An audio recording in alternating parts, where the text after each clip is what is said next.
Okay, welcome back.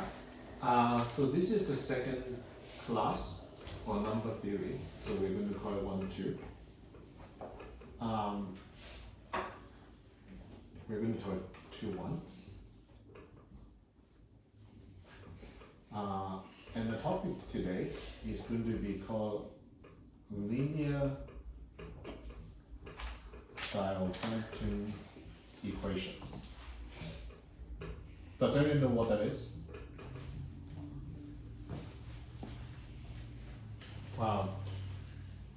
I believe Diophantine is the name of a mathematician called Diophantus, who lived more than 2,000 years ago. So the first part, we are going to do some examples.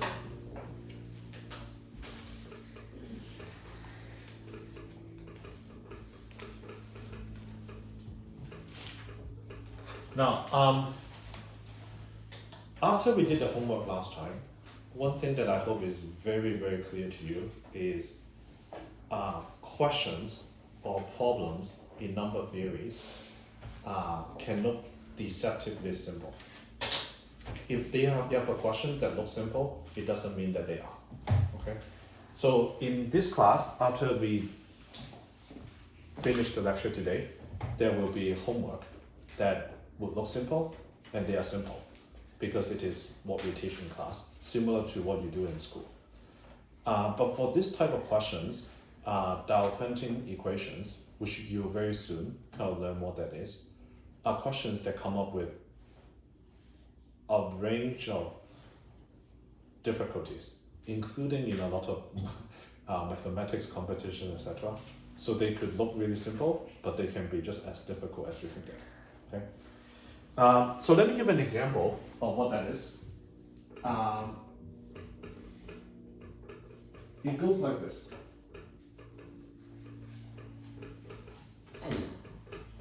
In a column, there are cowboys and then an odd number of horses.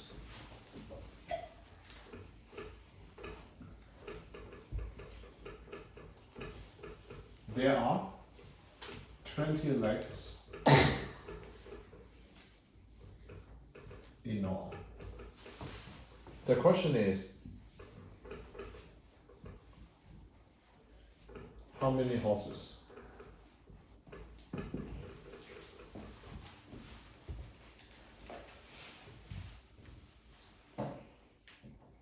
I'll pause for 10 to 20 seconds.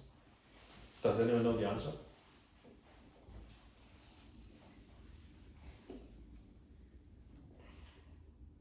I can contribute by saying there are 4 legs for a horse, and then there are 2 legs for a cowboy.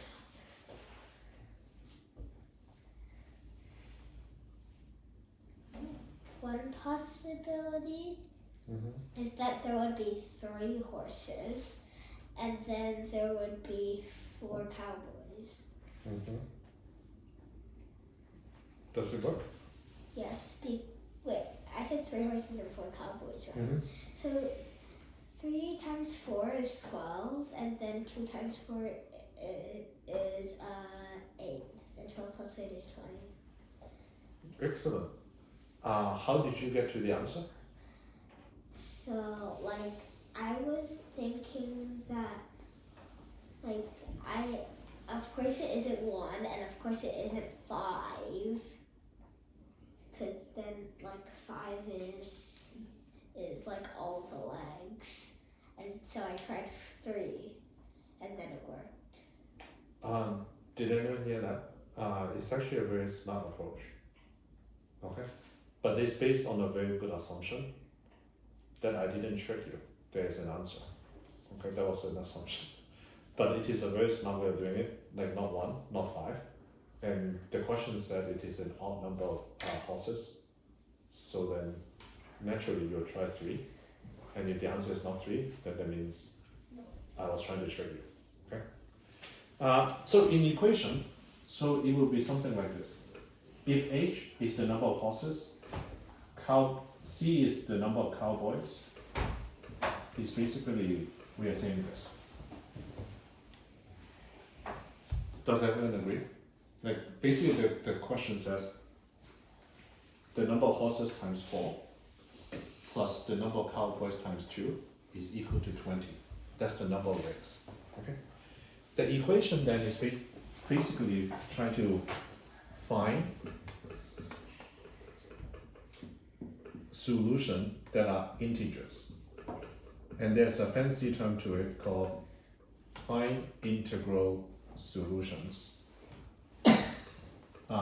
This is a short form for the word solutions. Okay.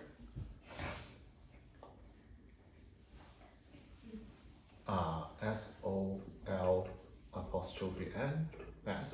and it is the short form for the word solutions. Really?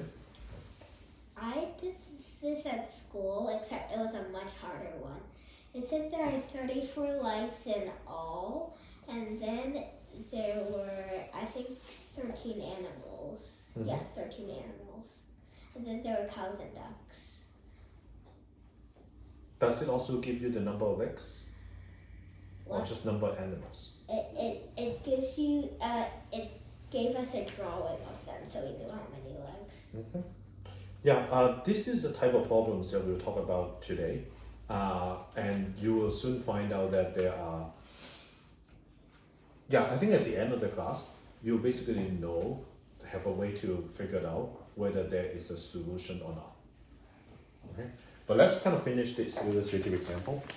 So the approach is very similar to this. So I'm moving the 2C to the right hand side.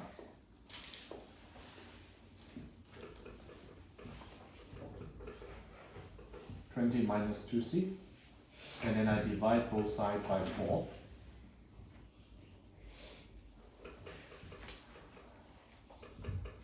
So H is equal to 10 minus C divided by 2. And then I'm just going to do a table, C and H.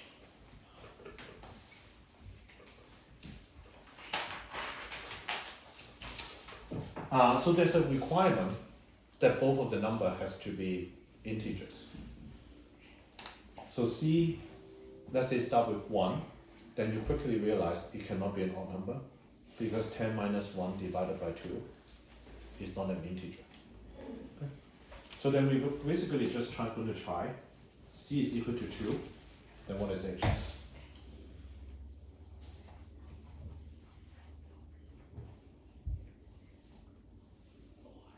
4. And then we will skip 3 because we know if it's an odd number, then H is not integer. 4, 3, 6, 2, 8, 1. So that's it. So the answer is 3 because what the questions kind of asked. We know there's an odd number of horses.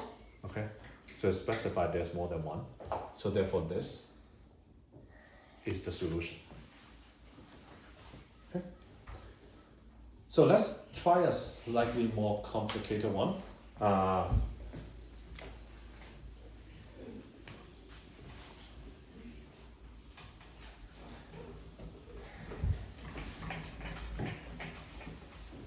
So this one goes like this. Example 2.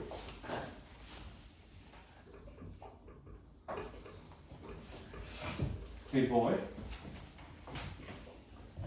pays $34.50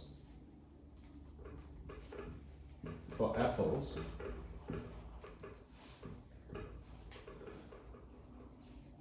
and pears.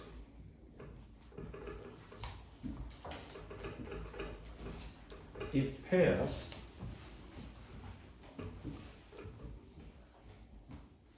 cost, let's say $2 each,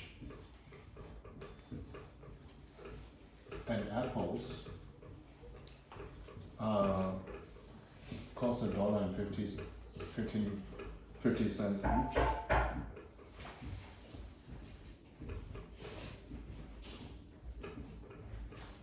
How many of each?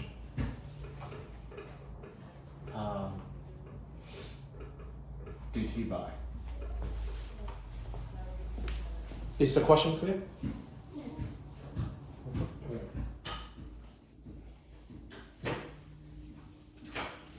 So I'm going to first just kind of list it as an equation because I think that part is easy.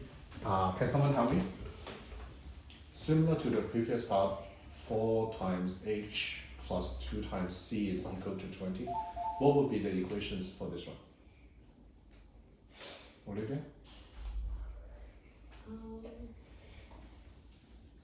2p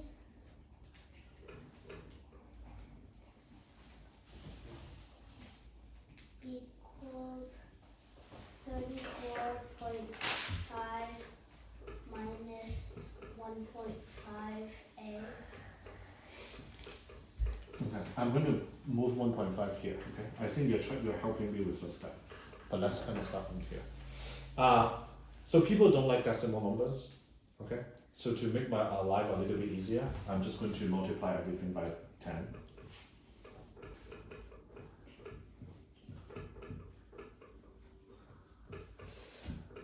Okay, now I'm going to pause another 20 seconds. Can anyone tell me what the answer to this is?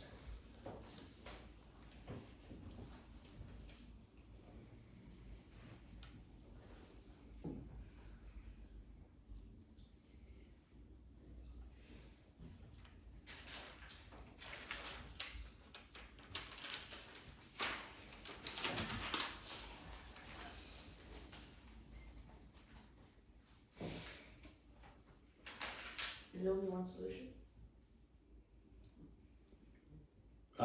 There might be one, there might be many, or there might be none. Okay. But if you have one, I'll take one. I know how many. I know. Daisy? Wait, if you buy 15 apples, then you'll be at 30, and then 115 is 3.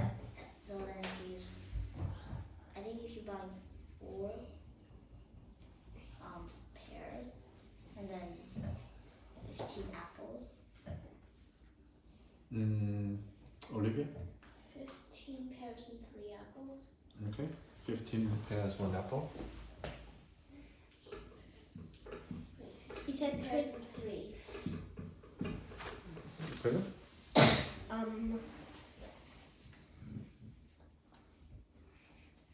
Wait, hold on. 7 pears 7 pears? and 7 pears or 7 apples? pears. No, apples. Apples, yeah. And then I think 12 pears. 12, you said 12, right? Yeah. So we can basically apply the same kind of trick, but I'm going to demonstrate something that we are going to use in the end. So do you see all of these are divisible by 5? So we want to basically make it as simple as possible. So let's divide it by 5. You don't have to, okay, but that's going to make our life a little bit easier.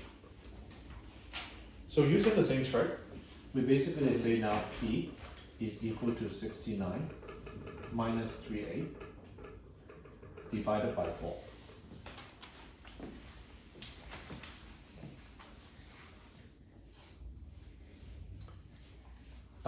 And then as always in math circle questions, always try with the smaller number.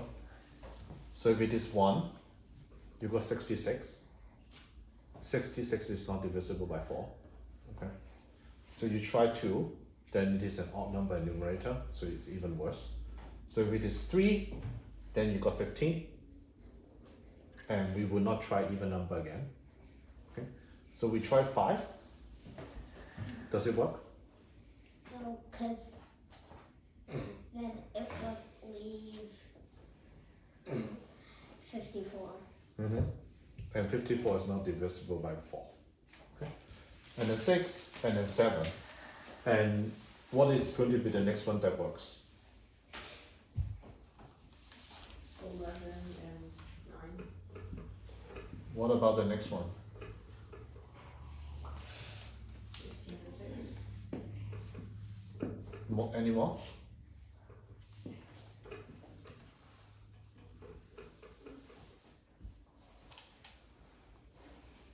Any more?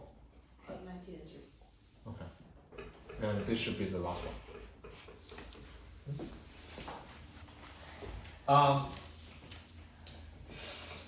So in the second part, meaning after we are not break yet, okay? But when we after break, we are going to show you the method to determine if an equation like this will have a solution or not, and how to find them, okay? But as I always emphasize in this kind of math circle, the more formulas you learn, sometimes it actually does not help. It is this method, how we think about finding a solution, that you need to remember, okay? Otherwise, knowing more formulas will likely kind of hurt you rather than help you. Okay? So knowing how to kind of solve these equations and how to think about it is more important.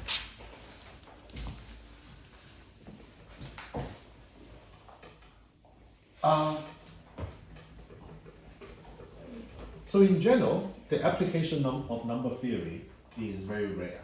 Let me just say it first, okay? But there are also a lot of situations that some of these are useful when you need to find integer solution.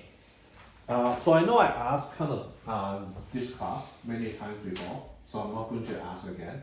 Instead, I'll just kind of give you a simple example. I was going to ask you, like, does anyone know what a coordinate is? And I remember I asked many times. I know some of you do, some of you do not. Yeah. So you are the people who do, but there are other people who do not. So I'm going to give an example about what this is. So suppose you are putting, let's say, books in a very large box, okay? And the box is 10 pounds. Okay, it's a very heavy wooden box, okay? And every book is 2 pounds each. Then if you put 10 books, how much does the box weigh? The box weighs 10 pounds, each book is 2 pounds, and if you put 10 books in, 3 zeros. Yeah. So in general, this is how we calculate it. The weight is 10 pounds of the box plus 2 pounds per book. Okay. So sometimes people like to just kind of plot it in a graph to say if there's 0 books, it is 10 pounds. And then when there's 1 book, it is 12. And then when there are 2 books, it is 14. Can everyone agree that this is a straight line? Okay, so this is a straight line. In general, if we are not talking about books and weight, people prefer to call this Cartesian coordinates, x and y, but it's basically the same thing. So in general, if you have a straight line in this xy plane, this straight line, in this case, is represented by this, okay? But in general, if you have a straight line on this, the equation represented by this line will look something like this. A number times x plus another number times y is equal to c. So this kind of linear Diophantine equation is basically finding integer solution to this equation. There's another interpretation of this once you put it on this coordinate plane. Can anyone give a try about what does it mean on the plane? William? The Wait, what do you mean? What does it mean on the plane by? If I say that so this class is about their integers x and y that solve this equation. But if I draw the line on the plane, what does it mean in terms of the plane and the line? So before I draw this, I just give you this equation, and then we try to find integer solution to the equation. But now I just tell you that this equation is a straight line on the plane. And Are we trying to find the x and y intercepts? so in general, this equation, if I draw it on a plane, we are trying to ask this question. Does this straight line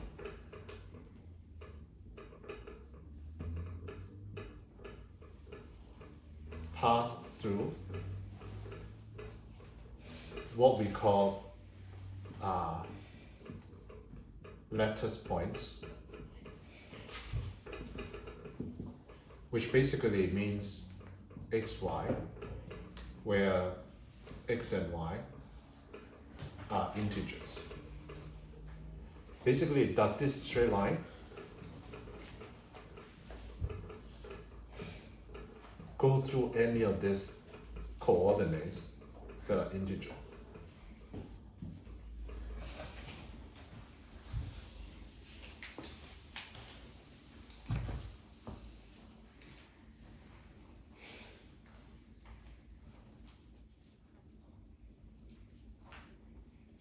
Can I get a show of hands? The last kind of 2 minutes when I explained the straight line, does it go through the lattice points? How does everyone find that explanation or that interpretation?